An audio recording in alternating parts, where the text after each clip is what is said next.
I made a video yesterday that really riled some feathers, and not surprisingly so, because I was talking about food stamps and women's issues and those sorts of things, right? But there's a few things I've taken away from it that kind of boggle me because of the absurd cognitive dissonance that I'm seeing, such as people who support Trump. They want people to have kids, right? However, looking at our current social economic climate, for a lot of people that's not possible unless they have some sort of help, whether that be familiar or government assistance. Not only that, but it's obvious to me that this is the number one demographic that instead of listening to everything somebody has to say before making a snap judgment, or doing a little bit of research on them before making a snap judgment, you're just going to judge harshly and criticize harshly before you get all of the facts surrounding a situation. Personally, I don't think that food stamps should be the goal. However, it's there for people that need it when they need it. I don't think it should be a lifelong goal. I don't think it should be something that people strive for. I have gone without assistance many times in my life when I could have very easily applied for it and received it. But instead, I worked my butt off. I hustled and provided instead of going that route. And for anyone who's been on government assistance, you would know that the trope of a lot of these people just being freeloaders is highly inaccurate. One, it's very, very hard to even go through the application process, but it's also very hard to stay on the assistance. And there's also work requirements. Since I first learned about it when I was a young teen, right? There's always been work requirements. There's never been a time, except for during COVID, when there wasn't. So it just blows my mind. It's very clear that a lot of people who make snap judgments about people who receive assistance just don't understand the reality of what it's like to be on assistance. Not only that, but for a lot of times for assistance, when I was younger and my dad passed away, the amount of Social Security survivor benefits that we received was based off of his income that he made during his time when he was alive. But the video, and I'll put the comments up here on screen, that I'm referring to, it's very obvious that these same people have no issue with all of the men who because I know quite a few men who receive SNAP benefits, don't work or work very few hours, right? Like they work the bare minimum so that way they can keep receiving this type of stuff. And it's usually men I know that operate this way. They have no issue with men buying Little Debbie's cakes and buying their coffee and soda. But God forbid a woman want natural remedies to help prepare her body for labor and delivery and all of the things that come thereafter. It's the Trump camp that wants people to have more kids, right?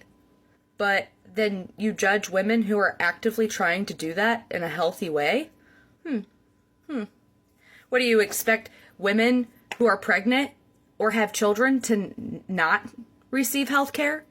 The majority of people that I know personally who receive benefits actually are not Democrats or liberals, as a lot of you would like to think.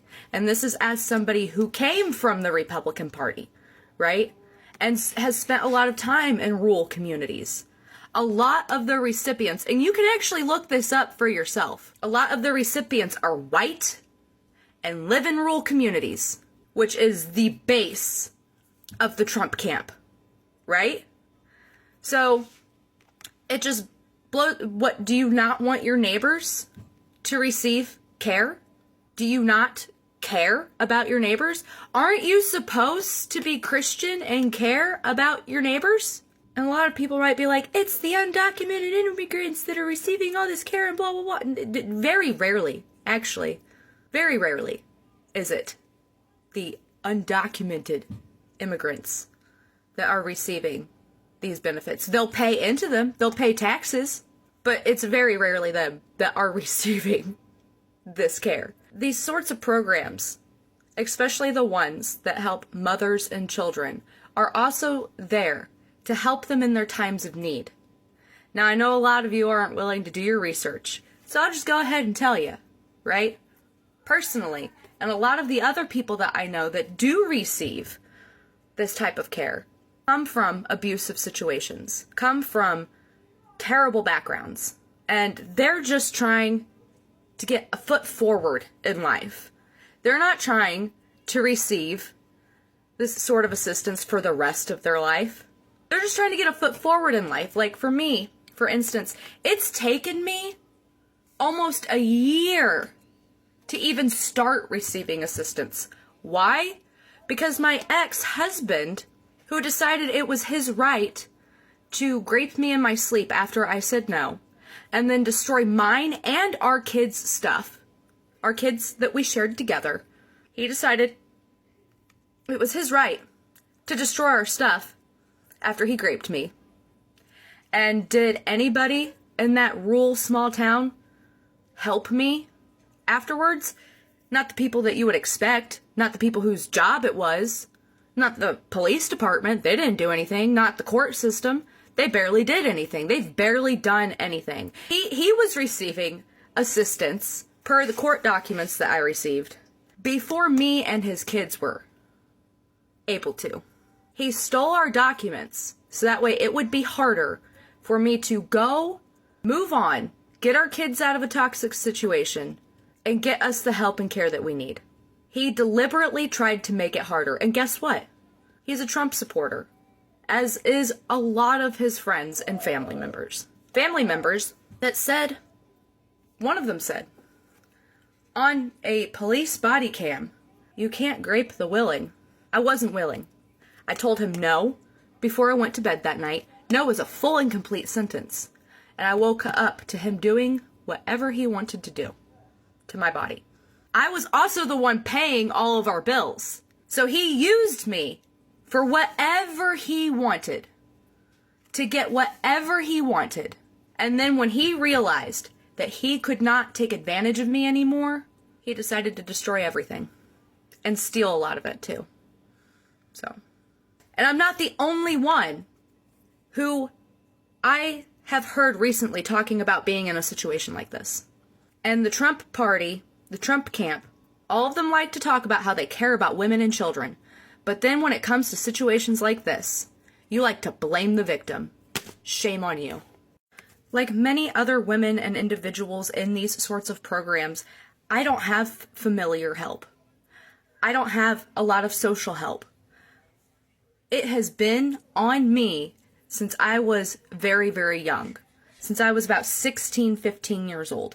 And I would even argue before that, because my brother and I were giving our dad money to help provide for our family, because it was the three of us, to help pay bills, and a lot of the bills were in our names.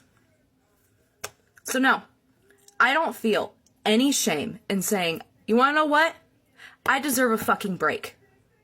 I deserve to be able to take the time to prioritize my family and our mental health situations. We deserve that. And I don't feel any shame in receiving the assistance that I need, given I don't have the support system that most people do. I'm not going to be ashamed of it, and you can't bully me into being ashamed about it. For so long, I was working my butt off, going to school, and providing for my family. My mental health was in shambles, and nobody cared. Nobody cared.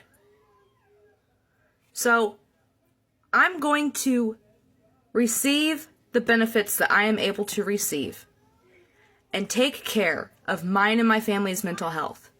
And anyone who claims to be Christian and thinks that there's an issue with that, shame on you. I'll even take it a stretch further. I will raise you one. And also, anyone who thinks that a government entity has the right to dictate what women do with their bodies and then not provide the reproductive health care by paying for it, fuck you.